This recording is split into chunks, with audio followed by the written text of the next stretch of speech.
اکرم الرجل مخافۃ شرہ، ایک دوسرے کو مسکرا مسکرا کے سلام بھی کرتے ہیں، اندر میں بغض بھرا ہوتا ہے، اندر میں نفرت بھری ہوتی ہے، اس کے شر سے بچنا ہوتا ہے۔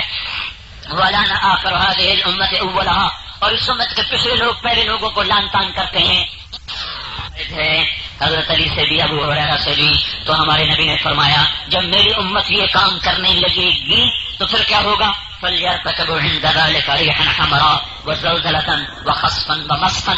وَقَذْفًا وَآيَاتٍ مُتَتَابِعَاتٍ، پھر جب یہ کام ہوں گے تو اللہ تعالیٰ ہواؤں کو سرخ کر دے گا، زمین کو جھنجھوڑ دے گا، پتھروں کو برسا دے گا، زمین میں دھسا دے گا، اور اوپر سے پتھروں کی بارش ہوگی، اور اوپر نیچے عذاب آئیں گے، جب تک توبہ نہ کریں گے یہ نظام نہ بدلے گا۔ تو میرے بھائیوں، ہم سب کو ضرورت ہے اللہ کے در پر جھکنے کی۔ دیکھو جو چلے گئے ان کے بارے میں بڑا پر امید ہوں، بچے تو ویسے ہی جنت میں گئے،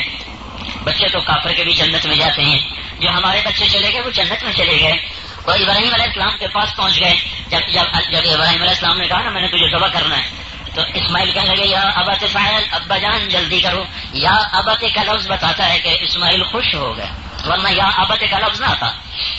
تو ابراہیم کہنے لگے تو بڑا خوش ہو گیا ہے، تجھے پتہ نہیں کیا ہو رہا تھا؟ پتہ ہے میں خوش اس بات پہ ہوں، تو دنیا چھوڑوں گا تو اللہ میں جنت مل جائے گی، جنت دنیا سے بہتر ہے، آپ کو چھوڑوں گا اللہ مل جائے گا، اللہ آپ سے بہتر ہے۔ ہاں مجھے اپنی ماں کا غم ضرور ہے، وہ غمگین ہوگی، صاحب ایسا کریں اپنا کرتا اتار کے دینے لگے کہ یہ کرتا میری اماں کو دے دینا، میری یاد رہ جائے گی اس کے پاس، اور اپنے کرتے میں مجھے کفن دے کے یہیں دبا دینا۔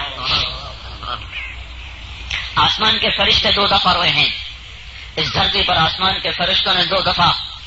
آنسو بہائے ہیں۔ ایک جب اسماعیل کو ابراہیم لٹا رہے تھے،